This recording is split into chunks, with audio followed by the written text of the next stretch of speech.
Iremos la próxima clase presencial. Qué desgracia, no lo de las elecciones, pero esto es Bolivia. Nos tocaría hmm, oxiuriase. Ah, enteroides verbiculares. Si tenemos suerte, nos alcanza. No, no creo que nos alcance hasta las 2. Bueno, hasta las 2:30 puede ser. Neurocisticercosis, Hausi, o ya lo hicimos. Les toca tenia. ¿Qué avanzaron hoy en teoría? Neurocir, Genia. ¿No les tocaba enterobius?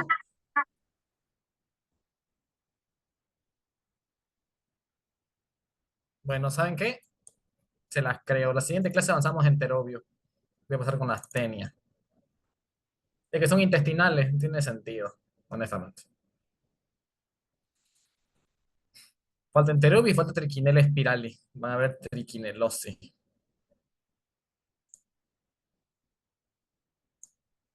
Aquí, compartir. Es un tema doble. Van a avanzar, voy a avanzar teniasis y cisticercosis.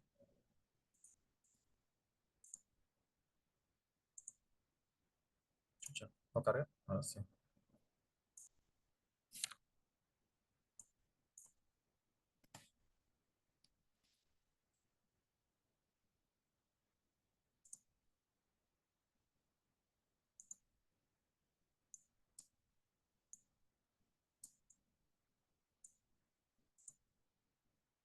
Sobre el contenido. Confundo. Pantalla no. Tenías. Compartir.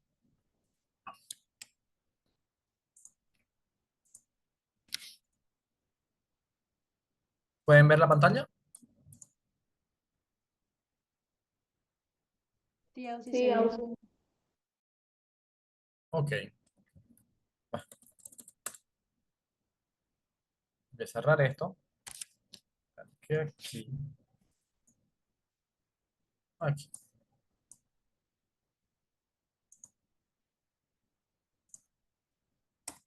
Vamos con las tenias. Tenia, reino animal, como ya lo saben, fíjense, salimos de los nematodos para entrar a los platelmintos, específicamente cuáles, los estos. Pues no pueden ver mi mouse, ¿no? O sí pueden verlo. Se ve, Ausi. Ok. De esta manera aquí le puedo anotar eso, ¿no? Cesto. Familia Tenidae, género Tenia o Taenia, que en realidad cuando te juntas una A y una E en latín, que es el idioma de la taxonomía, se pronuncia como E. Puede ser Tenia solium y saginata, las dos más frecuentes en nuestro medio. Existe una tercera, Tenia asiática, que se encuentra en el continente asiático, ¿no?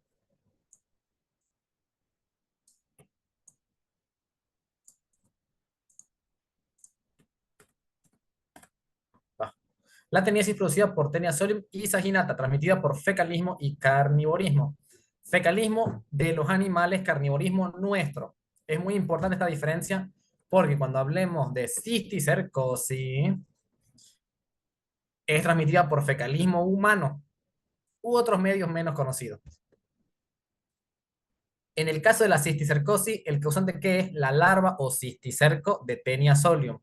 Creo que el doctor les dice que existe cisticercosis por saginata, ¿no? No hay constancia de que exista cisticercosis por saginata. Creo que el doctor la menciona, pero no hay constancia, según las bibliografías.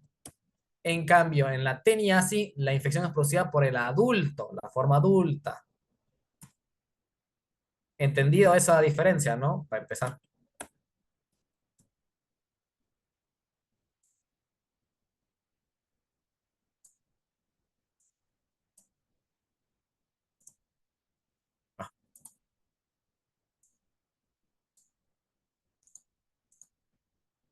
Teniasolium es característica del cerdo, sus escrofa, género, especie sus escrofa. Adultos son gusanos aplanados, tienen forma de una cinta de color blanco amarillento con un extremo que corresponde al escólex, cabeza, y un cuerpo alargado que se conforma del estróbilo, que es el cuerpo. El escólex tiene un tamaño de una cabeza de la cabeza de un alfiler, 1,5 a 2 milímetros, 4 ventosas, un rostelo con corona de gancho, corona doble de gancho aproximadamente 30. Este rostelo con corona de gancho es característica del, con doble corona de ganchos, es característica del solium. La saginata no tiene. El estróbilo tiene 900 a 1000 proglótides, mide 3 a 5, de 3 a 5 metros. 3 a 5 metros y aproximadamente 1000 proglótides. Tomen esas características. Bueno, a ustedes no les preguntan mucho características, ¿no? Entonces, pero sepan que la solium es más pequeña que la saginata, como datos en general. Aquí se puede ver una cinta blanco-amarillenta, ¿no? Que es el cuerpo y el escólex está aquí. Se va haciendo más grueso a medida que se va haciendo más largo. Aquí se lo puede ver desde el escólex. Tenemos los inmaduros, los proglótides se dividen en inmaduros al comienzo, maduros en la parte media y los grávidos en la parte posterior. Más estructura. Así se ve la cabeza de la Taenia solium, el escólex con su corona de gancho, más cerca de la corona de gancho, bajo microscopio electrónico. La tenia solium del cerdo, los prolótides miden 0,6, 0,8 por 0. Son cuadraditos, más o menos cuadraditos. Los prolótides grávidos presentan menos de 12 ramas uterinas, característica importante porque es lo que lo diferencia. Cuando ustedes ven bajo el microscopio un proglótide de tenia saginata y uno de solium, lo que más llama atención son las ramas uterinas. Más de 12, saginata. Menos de 12, solium. Los proteínas gravios salen solos con menor frecuencia sin defecación, con menor frecuencia sin defecación. Es más frecuente la eliminación de proteínas con la defecación. ¿A qué se refiere con esto? Hay veces, es más característico de la tenia saginata, pero más veces en las que el paciente de repente siente que va a tirar una flatulencia, un pedo, y plum, se le salen unos cuantos proglótides. Es más frecuente que eso ocurra en la saginata que en la solium. En la solium se suelen encontrar en las S. Los prorótides maduros presentan 3 lóbulos ováricos y carecen de esfínter vaginal, carecen del sistema digestivo y del sistema circulatorio. Cada prolótide es independiente, es decir, cada uno se alimenta y cada uno se reproduce independientemente del otro. Fíjense como aquí está el, el útero, creo que es, y las ramas uterinas. Hay 1, 2, 3, 4, 5, 6, 7, 8, 9, 10, 11, 12. En realidad está un poco agarrado con pinzas porque hay algunas que salen, aquí pareciera que son dos, pero es una sola. Aquí también puede ser una sola. Técnicamente son menos de 12. Los huevos no hay diferencia entre especies, son los mismos huevos. Son redondeados o ligeramente ovalados, miden aproximadamente 30 a 40 micras de diámetro, presentan una doble membrana gruesa y radiada que se le asemeja a una rueda de carro, dicen, de un carruaje. Son de color café debido a la presencia de bili y se presentan un embrión exocanto u oncósfera con 3 pares de gancho. Así se puede ver. Esta es toda la pared gruesa con los radios como si fuera una rueda y adentro está la oncósfera. Esta es la oncosfera con sus ganchitos. Más huevo. No hay cómo diferenciarlo, como les digo. Saginato y Solium tienen los mismos. La larva cisticerco tiene dos formas, vesicular y racemosa. La más frecuente es la vesicular. Se presenta en un quiste redondeado u ovalado de color blanquecino, en el interior una vesícula o quiste y una membrana gruesa constituida por 3 capas. Son estos de aquí que han visto. Esos son los que se pueden, fíjense que pueden medir 1 centímetro, aquí dice que pueden medir hasta 1 centímetro, o sea, son visibles a simple vista. Son los que podemos encontrar en la carne de los animales que tienen cisticercosis. Aquí se los ven sueltos, aquí sueltos, en la carne pueden ver cisticerco.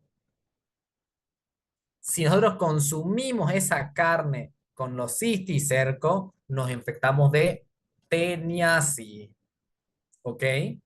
No de cisticercosis, de teniasis. Más aquí todavía son más abundantes, fíjense. bajo el microscopio electrónico. Aquí se encuentran los cisticercos con su evaginado, se les llama. La forma racemosa es la forma menos frecuente, se presenta con múltiples sacos en forma de racimo. Este requiste presenta membranas más delgadas. Son de mayor tamaño y no presentan escólex, es decir, no presentan esta cabecita en su interior. Así se ve la forma racemosa, ¿ves? Varios sacos. ¿Cuál es la más, ¿Cuál es la más problemática? La racemosa. Más que por su tamaño o su morfología, en realidad es por su ubicación. Tenia saginata es característica de la vaca. Son gusanos aplanados, tienen la forma de una cinta de color blanco, amarillento, lo mismo. Ahora, ¿dónde está el detalle? Tiene un tamaño, una canción de alfiler con cuatro hojas sin rostelo ni gancho, lo que les decía, no tiene la doble corona. Y el estróbilo tiene hasta 2000 proglótides y puede medir hasta 10 metros. Es decir, es más grande, en otras palabras.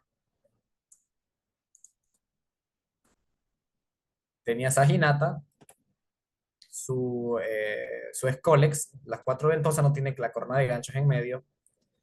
Sus prolótides, fíjense, 0,8, 0,6 por 0,5, son más rectangularcitos.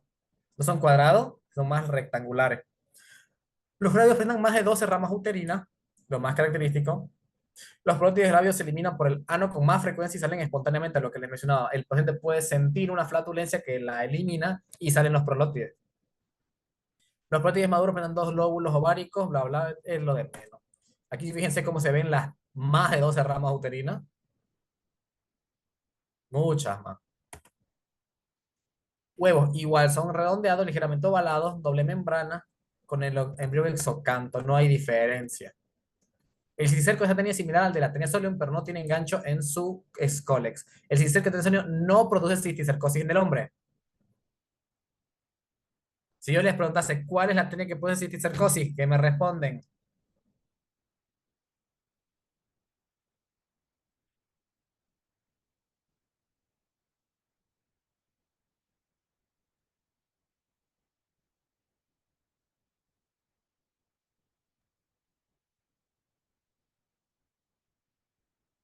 Tenía solio.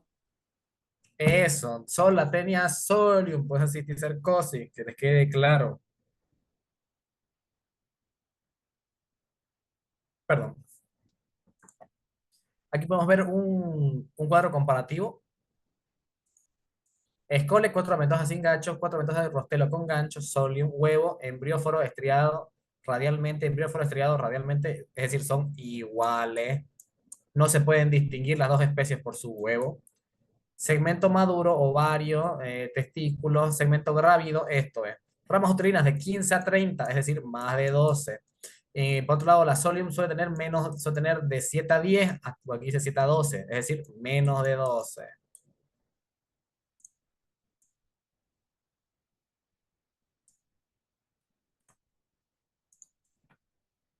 Aquí pueden ver más características, cómo se ponen las diferencias, ¿no?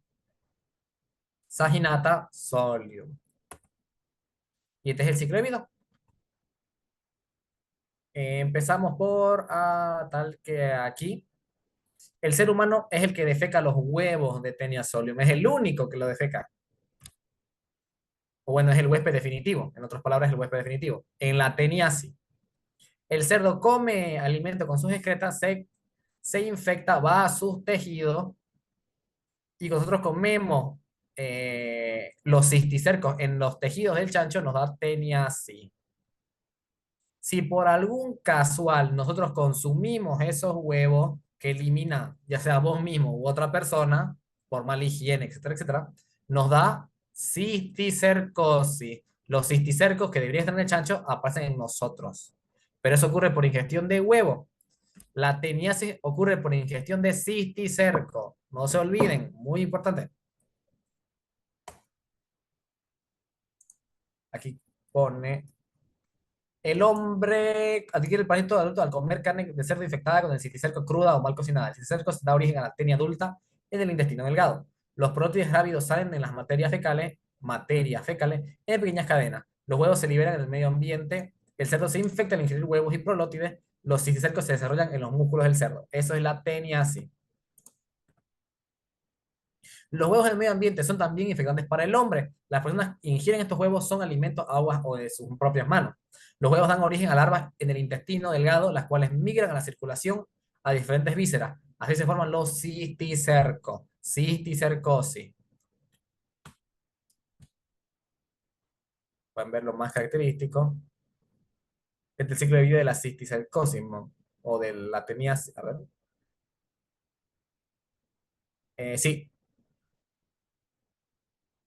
y puede ir a los tejidos y ahí producir los cisticercos. La infección se adquiere por ingerir huevos de tenia solium en alimentos contaminados. Los huevos se entran por vía oral, liberan al embrión exocanto, atraviesan la mucosa y llegan a la circulación. Lo que les acabo de explicar, no hay mucho donde perderse. Esto es para saginata, es solo que en vez de ser cerdos son vacas. La infección se adquiere por comer carne vacuna, bueno, lo mismo. En la mayoría de los pacientes, la infección es única, solitaria, aunque hay casos de infecciones múltiples. El pareto se fija al intestino delgado por medio de las ventosas en las dos tenias, además por gancho en el caso de la tenia solium. La patología que causa la tenia en su estado adulto es muy escasa. Puede producir irritación mecánica en la mucosa intestinal y rara vez reacción inflamatoria. Aunque se le asocie un montón de síntomas a la tenia, así como dicen pérdida de peso, astenia, dinamia, bla, bla, bla, son muy raros los casos. La mayoría de gente es asintomática o tiene síntomas muy ligeros, no característicos. Incluso hay gente que sube de peso. Los cisticercos se pueden localizar en muchas partes del organismo. El sistema nervioso central es el más comprometido. Produce la neurocisticercosis. Es frecuente encontrarlo en tejido celular subcutáneo, en los ojos, o sea, detrás del ojo, en las estructuras posteriores del ojo. Y las lesiones viscerales son menos frecuentes, como pulmón, miocardio o riñón. Los cisticercos se pueden localizar en muchas partes del organismo, pero la mayoría comprometen el sistema nervioso central. Después de la localización, le siguen en frecuencia el tejido celular subcutáneo, los músculos y el ojo. En el tejido celular subcutáneo se pueden incluso sentir como bolitas en la piel. El número de vesículas puede ser múltiple, aunque en ocasiones se observan muy pocas o solo una. Y pueden estar en distintos estadios. Puede ser, especialmente cuando la infección es crónica, puede ser que tenga cisticercos calcificándose, cisticercos muertos y cisticercos recién formándose. La tenia vive 30 años sin tratamiento, por si acaso. El cisticerco elabora una variedad de sustancias, entre ellas la teniestatina. ¿Por qué es tan importante la teniestatina? Es un inhibidor de la serina que es la que inhibe la respuesta inflamatoria. En otras palabras, mientras el cisticerco esté vivo, produce teniestatina y por ende no hay inflamación, ergo no hay síntomas inflamatorios. Cuando muere, se calcifica, porque el cuerpo calcifica todos los objetos extraños, deja de liberar teniestatina, ya no hay el efecto inhibidor, empieza inflamación e empiezan síntomas inflamatorios. ¿Dónde son peligrosos los síntomas inflamatorios? Sistema nervioso central y detrás del ojo puede producir ceguera. Puede vivir cualquier estructura, la lesión más frecuente es en el parénquima de los hemisferios cerebrales, es decir, dentro del masa cerebral, seguido de las cavidades ventriculocisternales, principalmente el cuarto ventrículo, eh, y lo puede obstruir, puede producir hidrocefalia. Los cisticercos múltiples es más frecuente que la única y a veces se encuentran quistes gigantes, únicos de 5 centímetros o mayores, principalmente en la cisura de Silvio. Claro, pero me drena, ¿no? El cuarto ventrículo. Así se ve un cisticerco en el tejido cerebral. Puede ser único, grande, o puede ser varios, chiquitos. Un corte, cisticercosis, en la base, en la aracnoide y tejidos corticales. La forma racemosa prefiere las cavidades en las cuales adquiere diferentes formas y tamaños. La inflamación de los tejidos, principalmente sistema nervioso central, se presenta con mayor intensidad cuando el quiste muere, lo que les explicaba por qué. En estos casos, en la densidad de los cisticercos se presenta una reacción inmunológica con exudado, inflamación, periarteritis y endarteritis, que puede obliterar la luz de los vasos, obstruir los conductos del líquido cefalorraquídeo y causar hipertensión endocraniana e hidrocefalia, lo que les acabo de mencionar.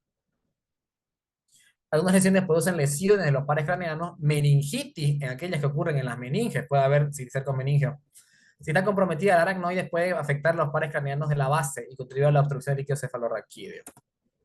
Y se pueden ver en la médula. Se han descrito una forma miliar con múltiples que puede producir encefalitis, son formas raras. Lesiones múltiples son 2 veces más comunes que las únicas en los hemisferios cisterna, mientras que en los ventrículos es más frecuente la presencia de quistes únicos. Lo de menos, lo de una importancia. Aquí se pueden ver varios cisticercos, ¿se observan? Lo mismo. Al morir se genera una masa amorfa coloidal rodeada de células gigantes, histocitos, células epiteloides, que se fibrosa y termina por calcificarse. Como el promedio de vida de los quistes es muy variable, lo frecuente es encontrar en el mismo paciente cisticercos vivos, en vía de destrucción y calcificados, lo que también les mencioné. En lo que les decía que puede producir, la mayoría de las personas con teniasis intestinal son asintomáticas. La manifestación clínica más importante es la sensación de cuerpo extraño anal y el prurito. El único síntoma exclusivo de la teniasis y el que te confirma su presencia es la expulsión espontánea de proglótides. Cuidado que se los pregunte. ¿Cuál es el signo exclusivo y más característico de la teniasis? La expulsión espontánea de proglótides. En infecciones por tenias aginatas es más frecuente que los proglótides se deslicen por la región perineal, muslos y piernas adheridos a la piel. En su recorrido dejan a veces un material lechoso muy rico en huevos. Esta eliminación de proglótides es el signo más importante en la teniasis, otra vez por 2. Los signos digestivos atribuidos a la teniasis, como dolor abdominal, retortijones, meteorismo y náuseas, son muy inespecíficos y es difícil establecer si son producidos por el parásito o por otra causa. Lo que les decía, no hay causalidad directa. En caso de teniasis por tenia solium, que se presenten convulsiones u otras manifestaciones neurológicas, pensar en la posibilidad de una cisticercosis concomitante. Bueno, eso lo voy a decir más adelante. Observación de fragmentos del parásito, alerta al paciente de atribuirle síntomas muy variados. Lo de menos. Bueno, se lo voy a explicar eso más adelante. Bueno, se lo explico una vez, para no olvidarme. En el diagnóstico, ¿será importante distinguir entre tenia solium y tenia saginata? Pregunto. Si el laboratorio me dice huevos de tenia, tendré que buscar los proglótides para investigarlos y saber qué especie es, aunque el tratamiento es el mismo, técnicamente.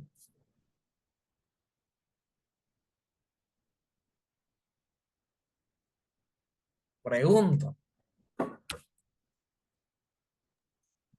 Podría ser por la cisticercosis que produce una. Viene dicho. El botero, el Atias menciona que si la teniasis es por tenia solium, hay que internar al paciente hasta descartar presencia de neurocisticercosis. Hasta el 40% de las personas con teniasis tienen cisticercosis o neurocisticercosis. En cambio, esa ginata no dice problema, el tratamiento es ambulatorio y que se vuelva para su casa. Entonces, sí, es fundamental e importante distinguir entre las especies de tenia. Que les quede claro eso, ¿no? Neurocisticercosis. Existen muchos casos asintomáticos con invasión del sistema nervioso central, hasta el 50%. Síndrome de epilepsia, los quistes o las calcificaciones del cerebro actúan por compresión, destrucción, irritación y dan lugar a convulsiones generalizadas o convulsiones focales sensitivas o motoras.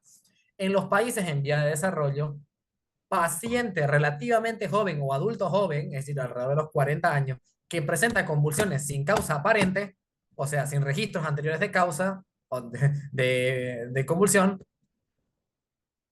se piensa en neurocisticercosis en países en vía de desarrollo.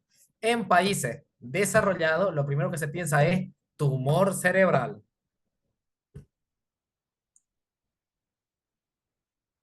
Existen muchos casos sintomáticos con invasión del sistema nervioso central en los cuales la presencia de los cisticercos fue un hallazgo de autopsia. Hay muchos que son asintomáticos y solo se descubre cuando se muere. En las formas que afectan al sistema nervioso central, la sintomatología es muy variada y está determinada por la localización, el número de parásitos y la respuesta inmunológica. La enfermedad puede ser aguda o crónica y el periodo de incubación varía de pocos meses a muchos años. No existe sintomatología típica y lo más frecuente es la presencia concomitante de varios síndromes, ¿sí? Los síndromes en orden de frecuencia son la epilepsia, es decir, el conjunto de convulsiones Eh, o sea, la enfermedad, la enfermedad caracterizada por convulsiones. Esa es la epilepsia. Cefalea, hipertensión endocraniana, síndrome psicótico, sí, puede alterar el sensorio. La capacidad con la que el cuerpo percibe la realidad puede estar alterada por los cisticercos. Meningio pueden tener dolores de cabeza por causa meningia, por meningitis. Síndrome de pares craneanos puede comprimirlo o destruir el par craneano o comprometer el par craneano. Síndrome medular, en la médula espinal y otros síndromes. Se presenta principalmente en el parénquima, son parenquimas, es decir, adentro del cerebro. Los quistes o calcificación del cerebro actúan por compresión, destrucción. Bueno, convulsiones de gran mal son las convulsiones tónico-clónicas. El paciente se convulsiona, se contrae, se mueve y por momentos queda quieto y después se vuelve a mover. Esas son las tónico-clónicas o de gran mal.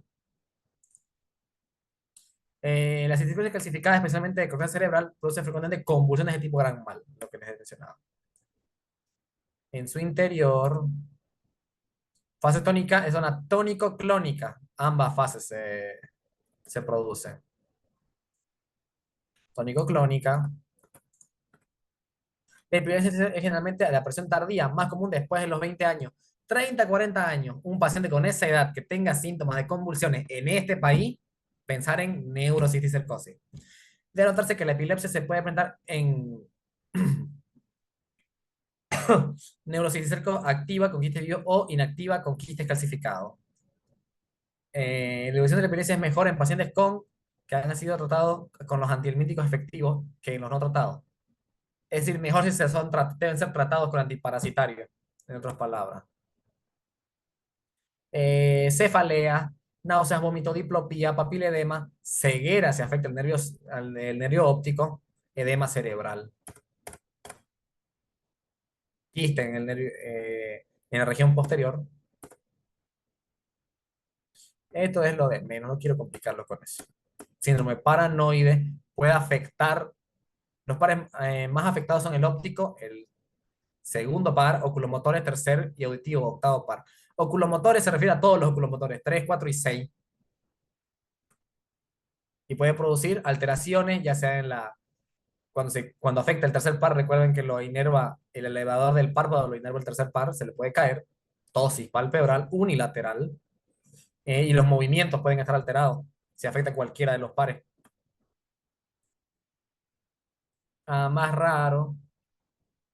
No quiero complicarlo con tanto texto. Eh, si se encuentran en forma subcutánea se pueden palpar. Como les dije, se puede ver como una bolita. O se ve o se siente al momento de palparlo. Si se ve muy grande, puede ser. Pero por lo general, por lo que tenemos tejido graso, lo cubre. O sea, al palparlo podemos ver una bolita, que es el cisticerco subcutáneo. Algunos aparecen espontáneamente y hemos observado que otros aparecen en el mismo paciente en diferentes lugares. Aunque se encuentra marcada. En la pierna pueden verse calcificados. Cuando ya están calcificados, una radiografía, yo sé que se partió la pierna, es una radiografía y se pueden ver los cisticercos calcificados.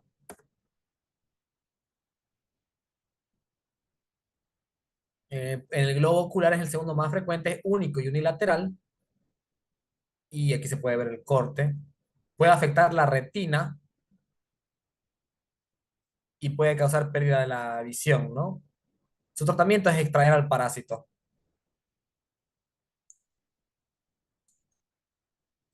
Otras localizaciones menos frecuentes. No quiero complicarlos con eso.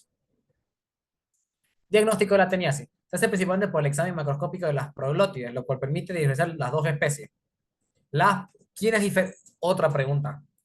¿Cómo se diferencian las especies? ¿Por los huevos o por las proglótides?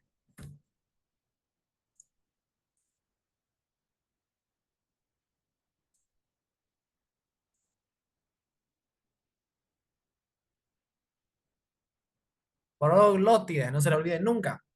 El examen coprológico es poco eficiente como método de diagnóstico, pues los huevos que se observan son iguales para las dos especies, lo que les decía. También existe la posibilidad de hacer el diagnóstico por métodos inmunológicos o moleculares. La orientación principal para el diagnóstico se basa en la observación por parte de los pacientes de los fragmentos o proglótides.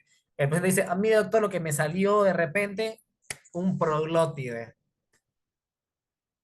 Al extraerse cambia de tamaño y forma. Si se observan si se dejan secar, disminuir mucho de tamaño y su detección es difícil. Esto es cuestión parasitológica. A esos se los puede ver, perdón, se los puede expulsar así, fragmentos de proglótides. El examen de fecal es importante para observar macroscópicamente la presencia de fragmentos y para identificar los huevos en el microscopio. No confía en este último estudio como método único, pues es frecuente que no se observen huevos en el examen coprológico, aunque el paciente tenga el proyecto en su intestino. Exámenes. En la neurocisticercosis, el diagnóstico clínico es muy importante considerar la procedencia del paciente, porque este puede proceder de una zona endémica. Y aquí está la presencia de epilepsia, aparición tardía, hipertensión endocraniana, meningitis crónica, etcétera, nos indica presunción de neurocisticercosis. Diagnóstico clínico diferencial se debe diferenciar con qué? Principalmente con un tumor cerebral. En un país desarrollado se piensa en eso. Obstrucción ventricular de otro origen, etcétera, etcétera. Pues una radiografía simple, un TAC. Radiografía simple, poca utilidad, más bien es TAC o resonancia magnética. Y se pueden ver los huecos dejados por el cisticerco. Aquí criterios mayores, criterios menores de diagnóstico, no se preocupe. Se puede buscar el ICE, se puede usar inmunoblot, también es posible, poco frecuente. Y se puede estudiar el líquido cefalorraquídeo. Si hay aumento de proteínas y disminución de glucosa, probablemente haya una infección a nivel encefálico. Subcutánea, en la ocular hay que buscar ecografía y resonancia magnética oculares, dependiendo de lo que diga el oftalmólogo. Esta es la diferencia entre una teniasis y la cisticercosis. La parálisis intestinal en ambas especies se adquiere por comer carne cruda o mal cocinada que contenga la forma larvaria, cisticerco. El control se basa en la buena cocción de la carne y medidas tareas en los mataderos.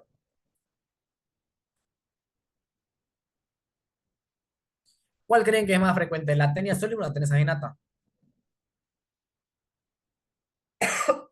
Perdón.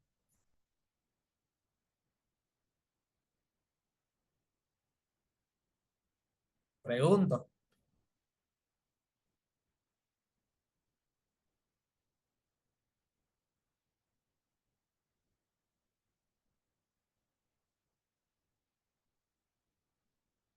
¿Ustedes qué comen más? ¿Carne de cerdo o carne de vaca?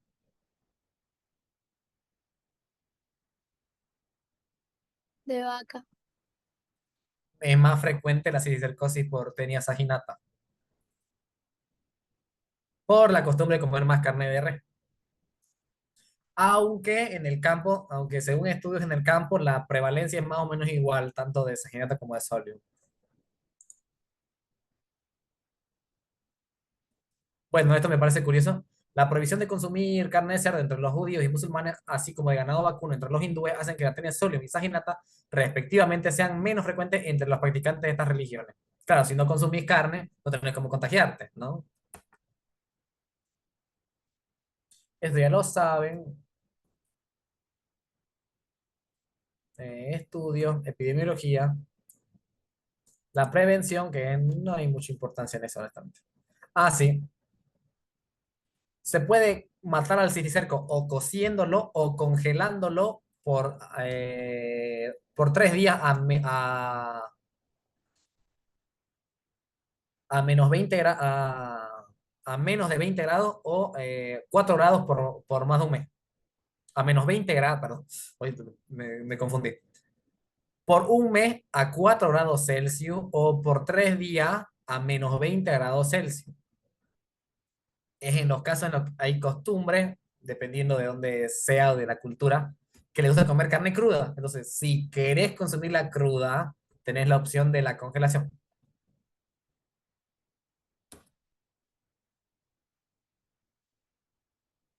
Tratamiento de teniasis. Ah, me pasé.